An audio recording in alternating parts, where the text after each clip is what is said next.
Okay, once again, I'm going to do another update. My phone was being stupid. Anyways, here's my main tank. I just did a water change on it. I redid the scape a while back. If some of you have seen my other videos, you've seen that update. My plants are finally starting to recover. Next time I do a tank, and I'm going to have the plants out for a while, and they're going to be in a bucket, I'm going to make sure I put a heater in with them, because I think that's what ultimately got them. I do have fry now, as I'm sure some of you have seen from my other updates, from my fry updates I've been adding to Facebook. This is Mom right here. This is a big yellow angelfish. She's got probably the prettiest fins out of all my fish here.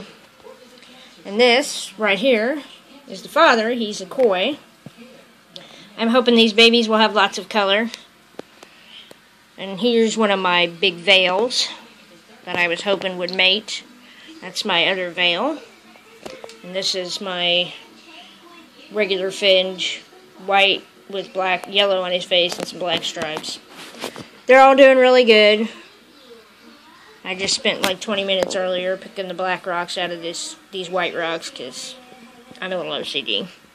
Well, there's still some in there, Mama. I know there is. But, and I've got a mirror on the back of my tank that I picked up at the Goodwill for a whole $4. It was a couple inches too long and about an inch too big, or too tall, so I took it to my local glass place, Santa Fe Glass, and I had them cut it for me, and they cut the top off, and they cut the sides, and he beveled it for me so I wouldn't cut myself, and it only cost me $4 to have that done. So in all, it cost me $8 for my whole background, which I thought was really good. This is one of the big plants that I kept. I got rid of two of the great big huge plants because they were just taking over the tank. I'm hoping these two will breed again. Wherever she disappeared to. Last time they bred because I did a water change, so I'm hoping maybe that's what'll happen this time. Their fry are only 11 days old, so I don't know, maybe it'll be a little longer. But I'm going to let them parent raise this time and see how well they do instead of taking the eggs. Because I only got 15 out of about the 50 or so that hatched, but I had a really odd nitrate spike in my water, my city water here, that went up, and it was there for like 3 days, and then all of a sudden it was gone. So I think that's what killed off most of them. I was kind of disappointed. But here's my big ham. They always think they're hungry. Every time I turn around, they want to eat, although they're fed about twice a day.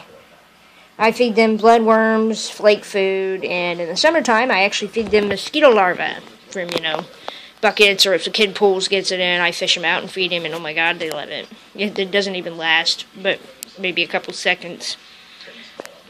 I would suggest it. It's a good way to keep the mosquito population down, and it's free live food.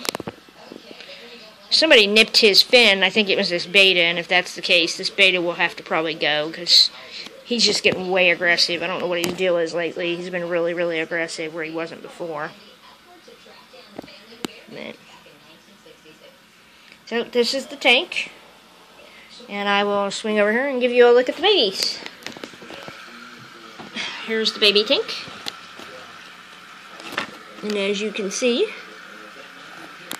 this doesn't focus very well for some reason. There it is. I'm hoping they have a lot of color. I'm kind of hoping for more color than their dad. I'd like to see solid, but I'm not sure if I'm going to get solid, but it would be interesting. My daughter's classroom is doing a thing on living things and how adaptations help them survive and stuff, and I offered to bring the fish in. I haven't heard from the teacher yet, so we'll see what she says. I think it'd be neat to see the kids. I'll take one of the parents and I'll bring the babies, and that way they can see the big difference in the size-wise, and I'll bring them some of the food that I've been feeding them, which is baby brine shrimp. And this is the hatchery that I looked at Solid Gold's video on brine shrimp hatchery, so a big help and thank you to her. It was a really big help. I actually made 2 of them, and they work out really well. I used just this plain old light here. I wish I had a desk lamp like she had that had the little neck on it, but oh well, this works too, so that's okay. Anyway, so I hope y'all liked the video, and any questions or comments, feel free to ask or comment. Thanks, bye.